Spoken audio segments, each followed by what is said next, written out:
உங்கள் இல்லங்களில் வந்து உங்கள் உள்ளங்களை உயிர்ப்பிப்பது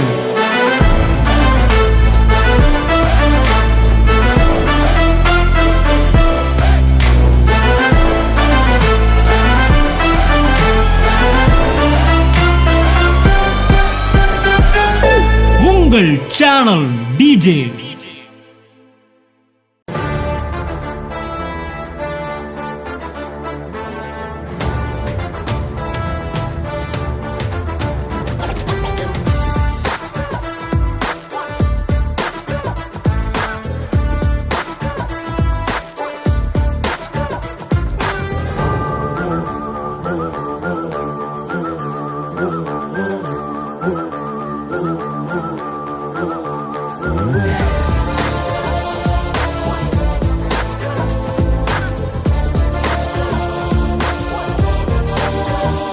ஒரு 10 நிமிஷம் கை தட்டினோடனே பயங்கரமான பெயின். உண்மையிலே சொல்கிறேன், இதுக்கு மேலே தூக்க முடியாது. பாஸ்டரையாக தான் எனக்கு இந்த 1.5 வருஷமாக கொஞ்சம் மேலே கதவை தாப்பாக திறக்க முடியாது. பாஸ்டர் தான் திறந்து விடணும்.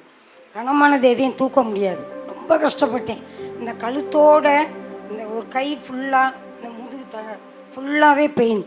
இந்த 1.5 வருஷமாக அருமையான பிரதர் அவங்க வந்து ஒரு உண்மையிலே ஒரு வெளிப்பாடாக எலும்பிலே உள்ள பலவீனங்கள், எலும்பில் உள்ள அந்த நோய்களை கர்த்தர் இந்த தினத்தில் விடுதலையை கொடுக்குறாருன்னு சொன்னார்.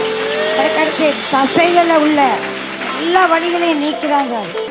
பிரதரோட அந்த தீர்க்கதரிசன வார்த்தையினாலே அதை ஜெபிக்க பொழுது கர்த்தர் எனக்கு பரிபூர்ண விடுதலையை கொடுத்தார். கர்ப்பப்பையில் கட்டியிருக்கிறாங்க, வயிற்றில் கட்டியிருக்கு. நான் ஒரு டாக்டரை கன்சல்ட் பண்ணி போனால் 4th ஸ்டேஜ் ஆயிடுச்சு அப்படின்னு. முடியெல்லாம் கொட்டிடுச்சு, ஒன்றுமே கிடையாது, நான் 0 ஆகிட்டேன். ஸ்டேஜ் எங்கே இருக்குது, கர்ப்பப்பையில் இருக்கா இல்லை வயிற்றில் இருக்கா, எந்த பகுதியில் இருக்குன்னு அவங்களாலையும் கெஸ் பண்ண முடியல. ஆனால் ப்ளீடிங் போயிட்டே இருக்குது. கன்ஃபார்ம் பண்ணி 2-3 நாளில் நீங்கள் வந்துடுங்க ஆப்ரேஷனுக்கு. டைரெக்டாக என்ன பண்ணிடுங்க, பேமெண்ட் கட்ட சொல்லிட்டாங்க. இத்தனை லட்சம் ஆகும், கவுண்டரில் கட்டிட்டு வீட்டுக்கு போங்கன்னு சொல்லிட்டாங்க. ஆனால் எனக்கு ஒரு நம்பிக்கை இருந்துச்சு, என் தகப்பன்கிட்ட இருந்து ஏதாவது ஒன்று எனக்கு வரும். ஆனால் அந்த நம்பிக்கை மட்டும் இருந்துச்சு. அந்த பாஸ்டர்ஸ் மீட்டிங் நடத்தும் போது லாஸ்ட்டாக ஒரு அனாய்ட் பண்ணி ஒரு கிளாத் கொடுத்தாரு. இதை எடுத்துகிட்டு போய் நீங்கள் ஜோம் பண்ணுங்க, இதுலேருந்து வல்லமை புறப்பட்டு ஹீலிங் உண்டாகும் அப்படின்னாரு. அந்த கர்ச்சீஃப் வச்சா அடுத்த நிமிஷம் அப்படியே பிளட்டு சதை அந்த கட்டி உடஞ்சி வீடே நிறைஞ்சிது. நான் உக்காந்துருந்த பிளேஸே நிறைஞ்சிச்சு. படுத்தா எந்திக்க முடியாது, 8 வைக்க ஆரம்பிச்சிட்டேன். கை தூக்க முடியாது, கை தூக்க ஆரம்பித்தேன். சரி செக் பண்ண போகலாம். இவர் சொன்னார், இல்லை டாக்டர், சும்மா செக்அப் பண்ணிட்டு போகலாம். இன்னும்மா சொல்கிற, சாகிற சுச்சுவேஷனில் இருக்கிற என்ன வந்து செக்அப் பண்ணிட்டு போகிறேன்னு சொல்கிறிய அப்படின்னா, படுமா. எதுவுமே அவருக்கு தெரியல. உடனே 10-15 டாக்டர் என்கிட்ட கூடிட்டாங்க. கூடி என்ன நடந்துச்சு அவங்கள கூப்பிடு இவங்கள கூப்பிடுறாங்க. நான் ரிலாக்ஸாக படுத்திருந்தேன். எனக்கு தான் தெரியுமே நான் ஹீல் ஆகிட்டேன்னு. நான் ரிலாக்ஸாக 2 கையையும் உயர்த்தி என்ன வார்த்தை சொன்னார் தெரியுமா, நீ கும்பிடுற கடவுள் நல்ல கடவுள், கடவுள் நல்ல கடவுள்.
நாங்கள் உயிரோடு இருக்கிறது, நாங்கள் வாழ்கிறது,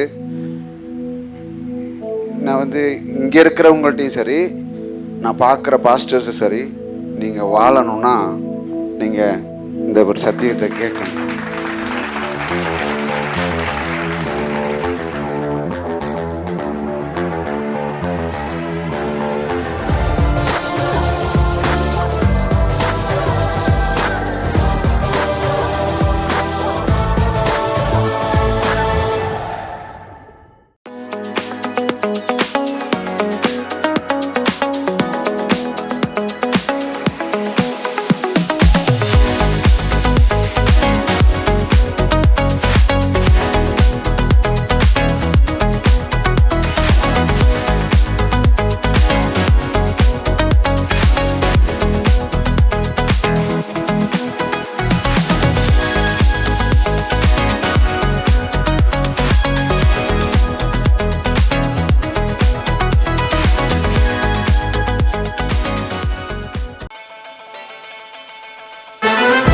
உங்கள் இல்லங்களில் வந்து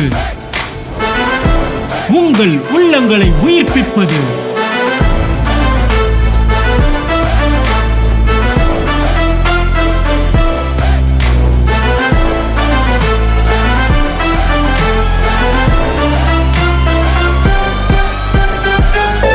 உங்கள் சேனல் டிஜே